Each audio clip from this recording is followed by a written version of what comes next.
Morning students. पिछले chapter में हमने ट्रांजिस्टर की वर्किंग, ट्रांजिस्टर के कनेक्शन, ट्रांजिस्टर का कंपैरिजन हर स्टडी कर लिया। आज हमारा जो सब्जेक्ट F4EEE का चैप्टर नंबर 11 स्टार्ट करने जा रहा हूं मैं। जो चैप्टर है आपका ट्रांजिस्टर बायसिंग एंड स्टेबलाइजिंग। तो इसके अंदर कुछ मैंने बोर्ड पे ही बना दिए हैं कि आज हम कौन कौन से टॉपिक डिस्कस करेंगे। सबसे पहला कि ट्रांजिस्टर बायसिंग है क्या, हमें ट्रांजिस्टर बायसिंग की जरूरत क्यों पड़ती है, ऑपरेटिंग पॉइंट क्या होता है और ऑपरेटिंग पॉइंट के लिए कौन कौन से डिफरेंट पॉइंट्स होते हैं, किस पॉइंट पे हम ट्रांजिस्टर का ऑपरेटिंग पॉइंट कंसिडर करते हैं। तो हमने देखा था ट्रांजिस्टर क्या है, 2 पीएन जंक्शंस है जिसको हम क्या करते हैं, बैक टू बैक कनेक्ट करते हैं। और हमने ये भी देखा कि ट्रांजिस्टर जो 2 पीएन जंक्शंस है आपके, जो फर्स्ट जंक्शन है वो आपका एमीटर और बेस के बीच में लाई करता है, वो आपका एमीटर और बेस के बीच में लाई करता है।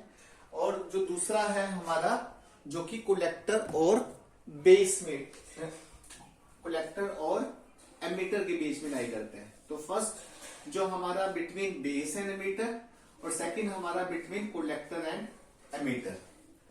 ठीक है, अब इन्हीं को हमने पिछले कॉन्फ़िगरेशन में आपको ये भी बता दिया था कि इनपुट करंट्स क्या है, आउटपुट करंट्स की वैल्यू क्या है, इनपुट वोल्टेज क्या है, आउटपुट वोल्टेज क्या है। तो फिर भी मैं दोबारा रिपीट कर देता हूं। जो input voltage between input junction, जो बेस और एमीटर के बीच की जो वोल्टेज है, जो आपकी मान लीजिए VBB है या इसको हम VBE भी बोल सकते हैं। और जो आउटपुट वोल्टेज है आपकी वो VCE या इसको हम बोल सकते हैं VCC भी बोल सकते हैं। तो अब दोनों जंक्शंस पे एक पोटेंशियल बैरियर भी सेटअप करता है। पोटेंशियल बैरियर का मतलब ऐसा बैरियर जो कि चार्ज कैरियर को अपने अक्रॉस इजीली पास ना करने दे। अब चार्ज कैरियर पास नहीं होंगे यानी करंट फ्लो नहीं करेगा, तो ट्रांजिस्टर वर्किंग कंडीशन में नहीं होगा। और ट्रांजिस्टर को वर्किंग कंडीशन में करने के लिए हमें ट्रांजिस्टर की बायसिंग करनी पड़ती है। बायसिंग का मतलब कोई भी सोर्स, कोई भी एक्सटर्नल डीसी सोर्स अगर हम ट्रांजिस्टर के दोनों जंक्शंस पे कनेक्ट कर दें, ट्रांजिस्टर के इनपुट जंक्शंस पे कनेक्ट कर दें, तो उस एक्सटर्नल सोर्स को कनेक्ट करने के प्रोसेस को हम क्या बोलते हैं, बायसिंग बोलते हैं। और ट्रांजिस्टर को प्रॉपर वर्किंग कंडीशन में लाने के लिए हमने ट्रांजिस्टर के इनपुट जंक्शन को फॉरवर्ड बायस किया है और आउटपुट जंक्शन को हमने क्या किया है, रिवर्स बायस किया है।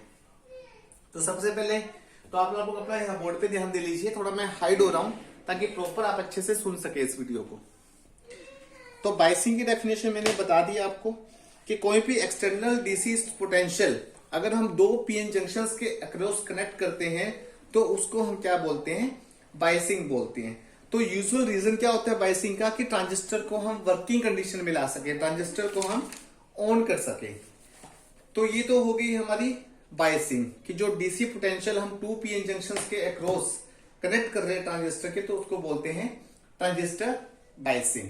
अब सेकंड है नीड ऑफ ट्रांजिस्टर बायसिंग, कि हमें ट्रांजिस्टर बायसिंग की जरूरत क्यों पड़ती है। अब हमने पहले पीछे पढ़ चुके हैं कि ट्रांजिस्टर का काम क्या होता है, एम्प्लीफिकेशन करना। एम्प्लीफिकेशन का मतलब कि जो weak AC signal input side पे कनेक्ट है वो क्या हो जाएगा, इंक्रीज हो जाएगा, एम्प्लीफाइड हो जाएगा output terminal of the transistor पे। यानी the amplified signal should not change in shape at the output with compare to the input signal. तो इस टाइप को एम्प्लीफिकेशन को हम क्या बोलते हैं, फेथफुल एम्प्लीफिकेशन बोलते हैं। यानी फेथफुल एम्प्लीफिकेशन अचीव करने के लिए जो ट्रांजिस्टर का बेस एमीटर जंक्शन है, जो ट्रांजिस्टर का इनपुट जंक्शन है वो फॉरवर्ड बायस होना चाहिए, और जो कलेक्टर बेस जंक्शन यानी जो ट्रांजिस्टर का आउटपुट जंक्शन है वो क्या होना चाहिए, रिवर्स बायस होना चाहिए। अगर हम बात करें एनपीएन ट्रांजिस्टर की, अगर वो सीई कॉन्फ़िगरेशन में कनेक्टेड है तो जो बेस टर्मिनल क्या होना चाहिए आपका, पॉजिटिव होना चाहिए विद रिस्पेक्ट टू एमीटर, और कलेक्टर टर्मिनल भी क्या होना चाहिए हमारा, पॉजिटिव होना चाहिए विद रिस्पेक्ट टू एमीटर। और अगर हम पीएनपी ट्रांजिस्टर की बात करें तो बेस हमारा क्या होना चाहिए, नेगेटिव होना चाहिए विद रिस्पेक्ट टू एमीटर, और कलेक्टर भी हमारा क्या होना चाहिए, नेगेटिव होना चाहिए विद रिस्पेक्ट टू एमीटर। तो ये तो होगी ट्रांजिस्टर की बायसिंग, यानी जो ट्रांजिस्टर के अक्रॉस हम सोर्स लगा रहे हैं, पीएनपी के केस में, एनपीएन के केस में किस टर्मिनल की वैल्यू पॉजिटिव होनी चाहिए, किस टर्मिनल की वैल्यू आपकी नेगेटिव होनी चाहिए। अब नेक्स्ट आता है आपका ऑपरेटिंग पॉइंट, यानी जो हम डीसी बायसिंग कर रहे हैं, जो हम डीसी सोर्स ट्रांजिस्टर के इनपुट जंक्शन पे आउटपुट जंक्शन पे कनेक्ट कर रहे हैं। अब बाइस सोर्स कनेक्ट करने पे जो हमारी वैल्यूज आ रही हैं, फिक्स्ड वैल्यूज आ रही हैं, सर्टेन वैल्यूज आ रही हैं डीसी करंट की और वोल्टेज की। एसी सिग्नल अप्लाई करने से पहले उन वैल्यूज को हम क्या बोलते हैं, ऑपरेटिंग पॉइंट बोलते हैं। ठीक है, अब ऑपरेटिंग पॉइंट सिलेक्ट करने के लिए हमें सिलेक्ट करने का मतलब क्या है कि जो हमारा सिग्नल हो वो अच्छे से एम्पलीफाई हो जाए। And to obtain the required operating point को रिक्वायर करने के लिए हमें जिन सर्किट्स की यूज किया जाता है ट्रांजिस्टर के अंदर, उन सर्किट्स को हम क्या बोलते हैं, बायसिंग सर्किट्स बोलते हैं। तो बायसिंग सर्किट डिजाइन करने से पहले ट्रांजिस्टर की रेटिंग क्या होनी चाहिए, जो ट्रांजिस्टर का जो आउटपुट करंट है, यानी जो कलेक्टर टर्मिनल पे जो करंट है आपका, यानी जो आपका ट्रांजिस्टर के आउटपुट टर्मिनल पे जो करंट है आईसी, इसकी वैल्यू क्या होनी चाहिए, मैक्सिमम होनी चाहिए। Transistor output current, collector current should be maximum, और maximum collector to emitter voltage, यानी जो आउटपुट टर्मिनल पे जो वोल्टेज आ रही है आपकी VCE, जो कलेक्टर टू एमीटर वोल्टेज जो आ रही है आपकी, वो भी क्या होनी चाहिए, मैक्सिमम होनी चाहिए। किसी भी ट्रांजिस्टर के बायसिंग सर्किट को डिजाइन करने से पहले ये आपकी कंडीशंस होनी चाहिए। ठीक है, तो फर्स्ट हो गई आपकी मैक्सिमम कलेक्टर करंट, सेकंड हो गई आपकी मैक्सिमम कलेक्टर एमीटर वोल्टेज। अब देखिए इस सर्किट के अंदर देखिए जो मैंने बनाया गया है, इसमें जो आरसी लोड रेजिस्टेंस है, जो आपका कलेक्टर रेजिस्टेंस है, वो ट्रांजिस्टर के आउटपुट टर्मिनल पे कनेक्टेड है। ये सिग्नल क्या होगा आपका, एम्पलीफाई होगा। अब जो लाइन आपकी ड्रॉ की गई है, जो डॉटेड लाइन आपकी ड्रॉ की गई है बिटवीन ए एंड बी, अब यानी जो सिग्नल को अप्लाई करने से पहले जो वैल्यूज हैं आपकी, एसी सिग्नल को अप्लाई करने से पहले जो पॉइंट्स आपके आ रहे हैं, जो वैल्यूज आपकी आ रही है, कलेक्टर करंट की वैल्यू आ रही है, जो वोल्टेज आपकी आ रही है, VCE आ रही है, जो ए और बी के बीच में जो लाइन आपकी ड्रॉ होगी, उस लाइन को हम क्या बोलेंगे, डीसी लोड लाइन, यानी बिफोर अप्लाइंग द सिग्नल। जब सिग्नल को मैं अप्लाई नहीं कर रहा, जब हम सिग्नल को अप्लाई कर देंगे, जब आपकी वैल्यूज आएंगी तो वो हो जाएगी आपकी एसी लोड लाइन हो जाएगी। तो सिग्नल को अप्लाई के बिना, यानी डीसी सिग्नल को अप्लाई कर रहा हूं before applying the AC signal, जो सेट ऑफ वैल्यूज आपकी आएगी उस वैल्यूज को हम क्या बोलेंगे, डीसी लोड लाइन बोलेंगे।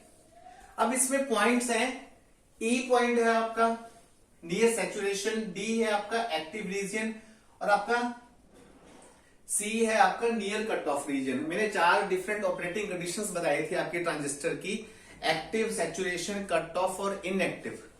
अब इसके अंदर जो ऑपरेटिंग पॉइंट्स के डिफरेंट हम देखेंगे कि सैचुरेशन पे हमने आपको बताया था कि जो ट्रांजिस्टर के दोनों जंक्शंस क्या होने चाहिए, फॉरवर्ड बायस होने चाहिए। और एक्टिव के लिए मैंने बताया था, एक्टिव वर्किंग के लिए तो मैंने आपको बार बार रिपीट किया है हर टॉपिक के अंदर, कि ट्रांजिस्टर का जो इनपुट जंक्शन होना चाहिए फॉरवर्ड बायस, और ट्रांजिस्टर का जो आउटपुट जंक्शन होना चाहिए वो रिवर्स बायस होना चाहिए। और जो कट ऑफ की बात की जाए तो ट्रांजिस्टर के दोनों जंक्शन किस में होने चाहिए, रिवर्स बायसिंग में होने चाहिए।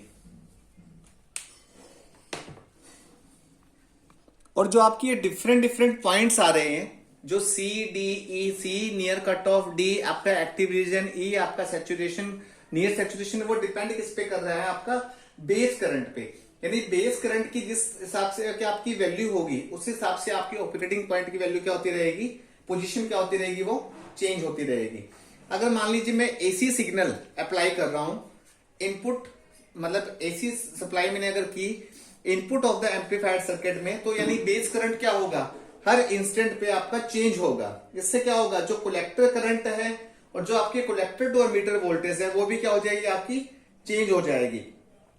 यानी जो एम्पलीफाइड आउटपुट एसी वोल्टेज है वो आपके लोड के साइड पे, आउटपुट के साइड पे आ जाएगी। अगर मैं ऑपरेटिंग पॉइंट को मान लीजिए सी मानता हूं, सबसे नीचे वाला पॉइंट देखिए सी, नियर कट ऑफ पॉइंट मानता हूं, तो इसमें क्या हो जाएगा, तो ड्यूरिंग नेगेटिव हाफ साइकिल का मतलब एक पॉइंट को मैं नेगेटिव मान लू, दूसरे पॉइंट को मैं क्या मान लू, पॉजिटिव मान लू, तो जो एम्पलीफाइड आउटपुट सिग्नल है वो क्या हो जाएगा, रिमूव हो जाएगा at the peak of the positive half के अंदर। यानी जब नेगेटिव हाफ के अंदर आपका एम्पलीफाइड आउटपुट भी रिमूव हो जाएगा। तो this is the not proper position of the operating point. अगर मान लीजिए मैं एक्टिव पॉइंट को ई पॉइंट कंसिडर करता हूं, ई पॉइंट कंसिडर करने का मतलब ई यानी सबसे टॉप, बी के बाद यानी नियर जो सैचुरेशन लिखा है मैंने, सैचुरेशन में क्या होगा, जैसे मैंने सी पॉइंट पे देखा नियर कट ऑफ के अंदर ड्यूरिंग नेगेटिव हाफ साइकिल देखा, अब ई पे क्या है आपका, तो उसमें हम कंसिडर करेंगे ड्यूरिंग पॉजिटिव हाफ साइकिल के अंदर। उसमें नेगेटिव हाफ साइकिल के अंदर आपका पीक सिग्नल क्लिप ऑफ हो रहा था और इसमें पॉजिटिव हाफ साइकिल के अंदर आपका सिग्नल क्या हो जाएगा, क्लिप ऑफ हो जाएगा। तो ये भी आपकी प्रॉपर पोजीशन नहीं है ऑपरेटिंग पॉइंट की। अगर मैं ऑपरेटिंग पॉइंट सेट करता हूं डी, डी यानी मिडल, ई और सी के बीच में जो एक्टिव पॉइंट है आपका, एक्टिव रीजन जिसको मैं बोल रहा हूं, अगर जो कि क्या है कट ऑफ रीजन से अवे है और जो कि as well as saturation point से भी क्या है, अवे है, इसके अंदर कंप्लीट साइकिल पे, पॉजिटिव साइकिल पे भी और नेगेटिव साइकिल पे भी आपको complete output, complete amplified signal आपको मिलेगा। यानी क्या करेगा ये आउटपुट भी, जो वैल्यूज आपकी आएगी इसमें कोई भी किसी भी तरह की डिस्टॉर्शन नहीं होगी, किसी भी तरह का नॉइस नहीं होगा। तो डी पॉइंट क्या है आपका, मोस्ट सुटेबल ऑपरेटिंग पॉइंट है। तो जब डी पॉइंट को हम सेट करते हैं एज ए ऑपरेटिंग पॉइंट, तो हमें आउटपुट पे मैक्सिमम एम्पलीफाइड सिग्नल मिलेगा, आउटपुट पे विदाउट एनी डिस्टॉर्शन, जो जिसको हम कंपेयर कर रहे हैं सी पॉइंट पे और ई पॉइंट पे। यानी फेथफुल और मैक्सिमम एम्पलीफिकेशन लेने के लिए जो ऑपरेटिंग पॉइंट है वो आपके ट्रांजिस्टर के एक्टिव रीजन में आना चाहिए। एक्टिव रीजन का मतलब between cut off and between saturation region. तो दिस इज द वीडियो। और नेक्स्ट वीडियो के अंदर ट्रांजिस्टर के जो बायसिंग सर्किट्स के टाइप्स हैं वो मैं आपको बताऊंगा।